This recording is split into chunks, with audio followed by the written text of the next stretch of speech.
A Justiça de São Paulo converte em preventiva a prisão do homem que atropelou duas jovens em São Caetano do Sul, no Grande ABC. Decisão foi tomada após a audiência de custódia do estudante de Direito Brendo dos Santos Sampaio, de 26 anos. Isabelle Costa e Isabela Priel, de 18 anos, foram atingidas quando atravessavam uma avenida na faixa de pedestres. E ao longo do dia, a polícia foi trazendo novas informações sobre essa investigação. Ivan Brandão está aqui no estúdio trazendo os detalhes para a gente. Bom dia, Ivan. Bom dia, Sheila. A imagem é muito forte, né? A polícia Muito. Está investigando se esse motorista, o Brendo Santos Sampaio, estava participando de um racha no momento em que o atropelamento aconteceu. Ele, como você disse, passou pela audiência de custódia, teve a prisão preventiva, teve a prisão convertida, né, de flagrante para preventiva por decisão do Tribunal de Justiça. Ele tem 71 pontos na carteira de habilitação. 71. A maioria por excesso de velocidade. As vítimas, como eu repito aqui, né, a Isabelle Helena de Lima Costa e Isabela Priel Regis, de 18 anos. As imagens estão lá na nossa live, claro que borradas, né, porque é muito forte. Elas estavam atravessando a faixa de pedestres da Avenida Goiás, que é uma das principais da cidade, e esse carro, um Honda Civic, passou em altíssima velocidade, tamanha velocidade que elas foram arremessadas por 50 metros. O teste do bafômetro deu negativo, mas uma testemunha afirmou que ele estava participando de um racha com outro carro, que seria um Onix branco. Esse carro ainda não foi localizado pelas autoridades. O advogado Rafael Felipe Dias, que representa a família das jovens, diz que o motorista tinha também, além desses pontos na carteira, né, um processo de suspensão em andamento. O averiguado, ele já, costumeiramente, ele comete delitos de trânsito, 71 pontos na carteira. Existe já um processo de suspensão da carteira em andamento, por ter 4 multas gravíssimas. Excesso de velocidade em geral, né, Ivan? Essas multas. 71 pontos. O boletim de ocorrência, aliás, foi registrado como prática de racha e homicídio com dolo eventual, quando se assume o risco de matar. A defesa do motorista nega que ele estivesse participando de um racha, o que destaca a advogada dele, a Thaís Viana.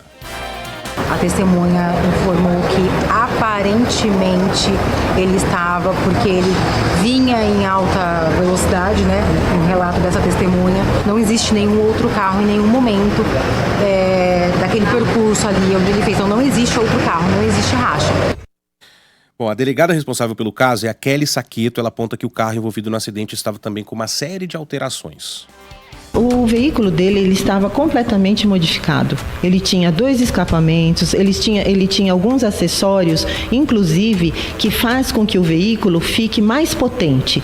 Então, nós partimos do pressuposto de que ele muito provavelmente utilizava esse veículo para práticas não permitidas.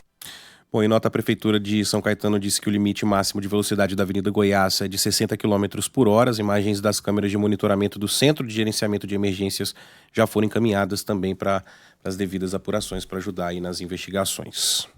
São imagens muito fortes mesmo, porque é possível observar que elas não tiveram tempo de reação, tempo nenhum.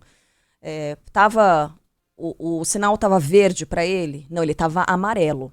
É aquele momento em que você deve parar, né? Não daria tempo de ele cruzar antes do vermelho se ele não tivesse numa velocidade tão elevada. Elas estavam atravessando, com o semáforo fechado para elas, aparentemente distraídas, mas ele vem numa velocidade tão alta que não houve tempo para elas perceberem a chegada dele. Ele estava muito além dos 60 km por hora, que é a velocidade máxima permitida nessa via.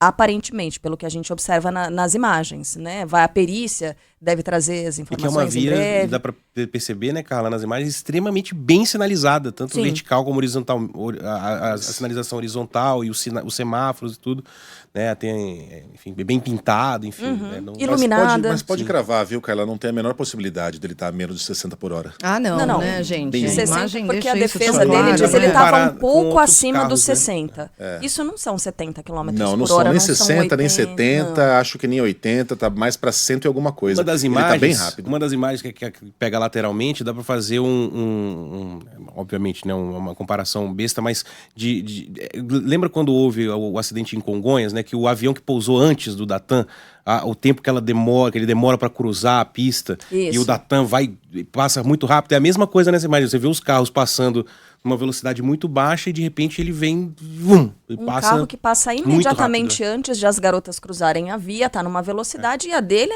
não tem como comparar mesmo com esse outro carro. Mas isso aí é uma Ivan, que você conta tá muito descrevendo. simples. Você usa a faixa, você sabe a distância entre uma faixa e outra, e aí você mede o tempo lá com um instrumento de precisão, você vai saber exatamente a velocidade que esse carro estava. Meu Deus, que tragédia. Agora, como diz... Melhores dizem amigos, a nossa, história toda terrível. por trás disso. Terrível. O advogado das vítimas, né, da família das vítimas, estava comentando sobre esses 71 pontos na carteira de habilitação desse cara, né? 4 multas gravíssimas, o que aponta claramente para uma conduta reiterada. Ele reiteradamente dirigia infringindo regras de trânsito. E não é pouca coisa, né, gente? 71 pontos.